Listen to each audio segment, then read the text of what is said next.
Seguimos com o Ricardo Araújo Pereira com Falstaff, a imaginação e o poder.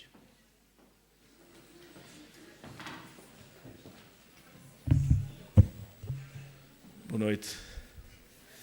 Está muito mais gente do que eu pensava que ia estar. Se calhar devia ter escolhido um tema mais agradável. Enfim, vamos a isto. Boa noite mais uma vez. Obrigado pelo convite. Eu venho hoje aqui defender 2 ou 3 ideias. Por exemplo, que no drama histórico Henrique IV, o príncipe Hal corporiza de algum modo a ideia de política e Falstaff encarna a ideia de humor. Que esses 2 conceitos são em grande medida incompatíveis, embora possam precisar um do outro, e que a rejeição de Falstaff pelo príncipe no final da peça de Shakespeare representa também a rejeição da imaginação, ou pelo menos de um certo tipo de imaginação, pelo poder. Quem quiser está ainda a tempo de se retirar. Portanto, é isto que eu vou fazer. Logo no início da peça, não sei se conhecem a peça Henrique IV, é um drama histórico em 2 partes.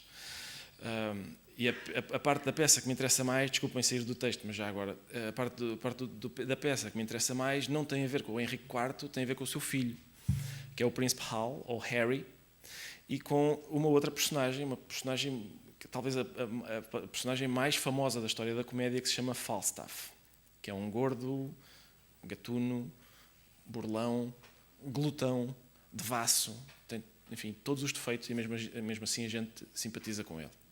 Portanto, é dessa peça que eu gostava de falar, especificamente dessa relação entre essas 2 personagens, o filho do rei, que vai ser rei mais tarde, e o Falstaff. Logo no início da peça, na segunda cena do primeiro ato, o príncipe abre um solilóquio com as palavras I know you all, conheço-vos a todos. Refere-se a Falstaff e ao seu grupo de amigos com os quais o príncipe convive e partilha uma vida de boémia e até de pequena criminalidade. No fim, exatamente no momento em que rejeita Falstaff, o seu discurso começa com a frase I know thee not, não vos conheço. O que acontece entre o momento em que afirma conheço-vos a todos e a altura em que diz não vos conheço é a concretização de uma estratégia. O príncipe não está a contradizer-se, pelo contrário, está a ser coerente. Acabou de cumprir uma promessa. É o próprio príncipe que revela a sua intenção no primeiro monólogo. Vou recorrer à tradução de Walter Cunha.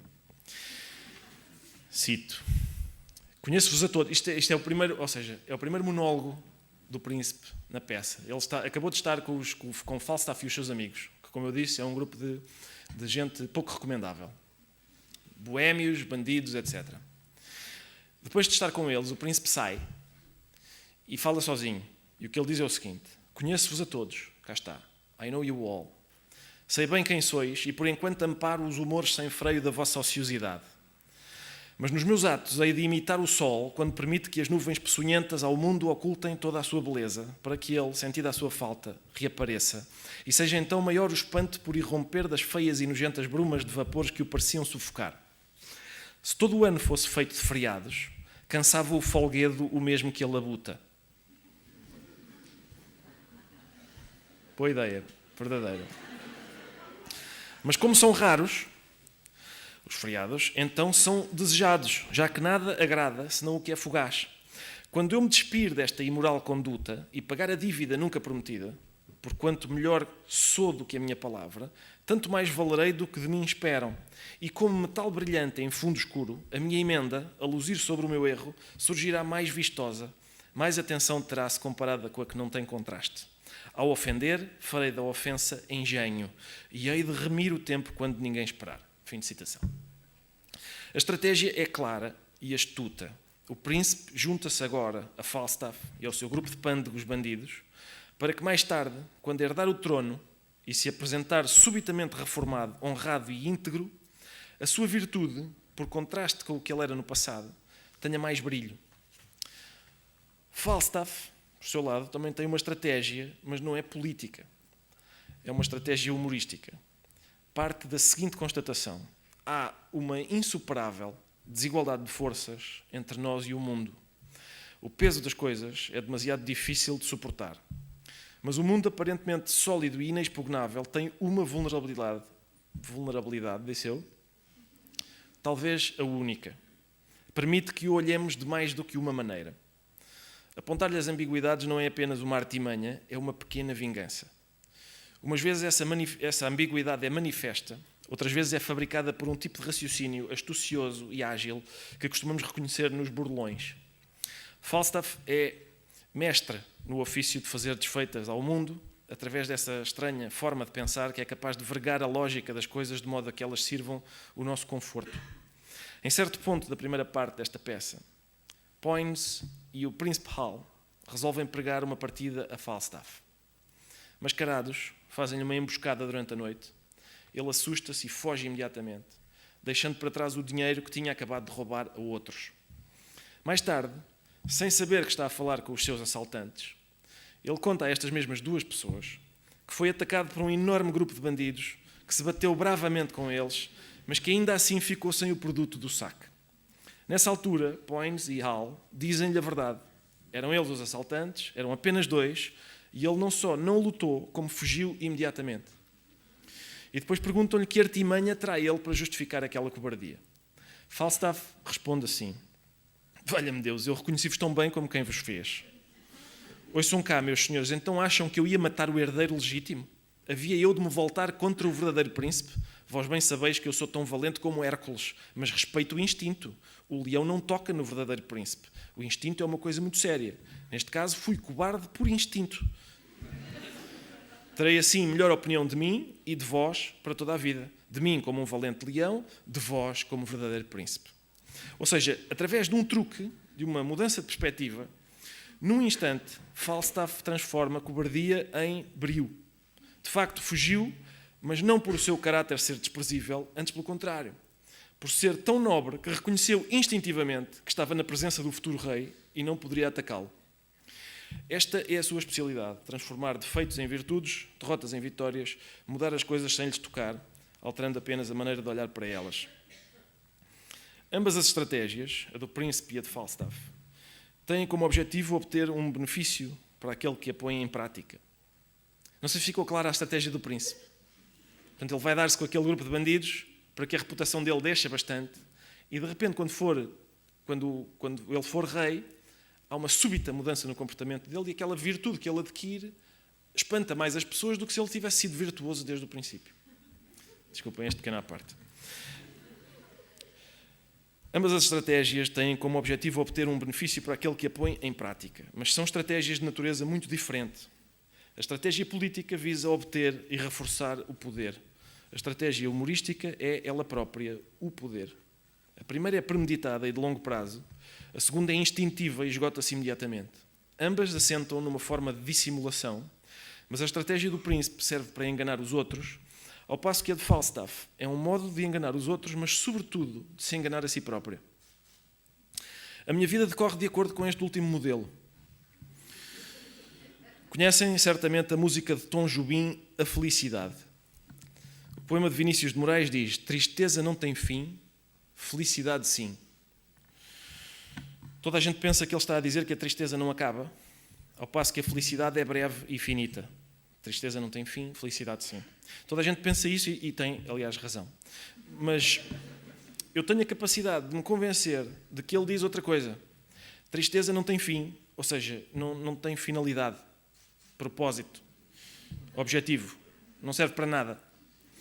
Mas felicidade sim, temos uma utilidade para ela. A tristeza é inútil, só a felicidade tem préstimo. É outra forma de interpretar o poema e a vida. E chega a fazer sentido, especialmente se já tivermos bebido alguma coisa. Isto significa que a estratégia política depende de um tipo de raciocínio convencional. A humorística depende da imaginação e funda-se na ideia de que pensar nas coisas da maneira certa é quase sempre insuportável. Quem aplica a estratégia política deseja assenhorear-se do mundo. Quem aplica a estratégia humorística deseja assenhorear-se de si para resistir ao mundo. Mais à frente, Falstaff e o príncipe resolvem entregar-se a um jogo. É uma rábula em que imaginam o que acontecerá quando o príncipe for falar com o rei, seu pai. Mas nessa pequena peça de teatro que encenam à frente dos amigos, Falstaff interpreta o papel do jovem príncipe e o príncipe interpreta o papel do seu pai. Hal fingindo então ser o rei, sugere que a companhia de Falstaff é nociva para o príncipe. Falstaff, tomando o lugar do príncipe, defende o seu amigo. Não, meu bom senhor, apartai Peto, apartai Bardolph, apartai Poins, mas quanto ao doce Jack Falstaff, ao afável Jack Falstaff, ao fiel Jack Falstaff, ao valente Jack Falstaff, e ainda mais valente, sendo como é velho o velho Jack Falstaff, não aparteis o vosso Harry da sua companhia. Apartai o gorducho Jack e apartareis o mundo inteiro.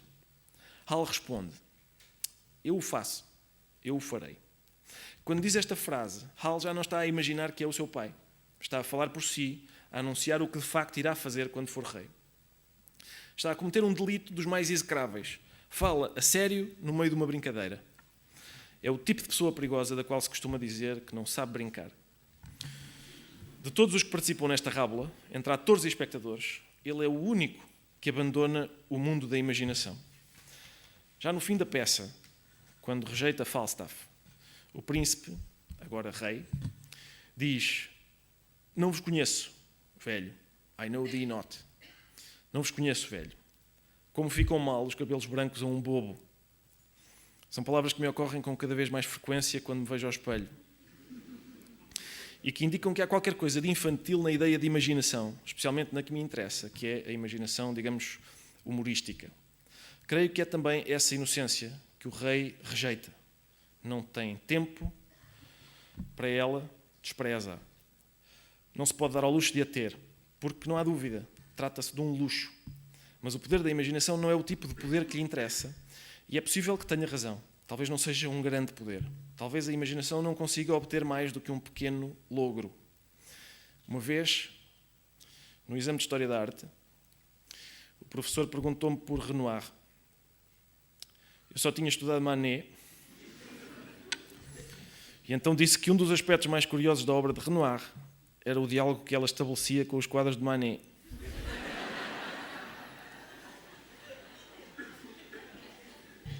E falei sobre Manet. Passei.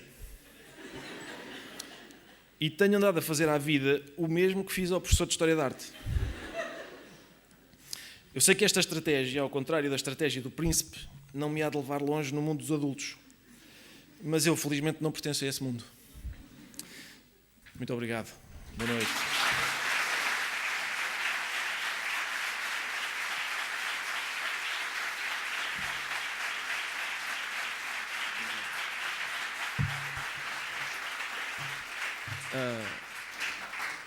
Eu não sei o que é que há agora. Em princípio vou-me embora, não é? Ou...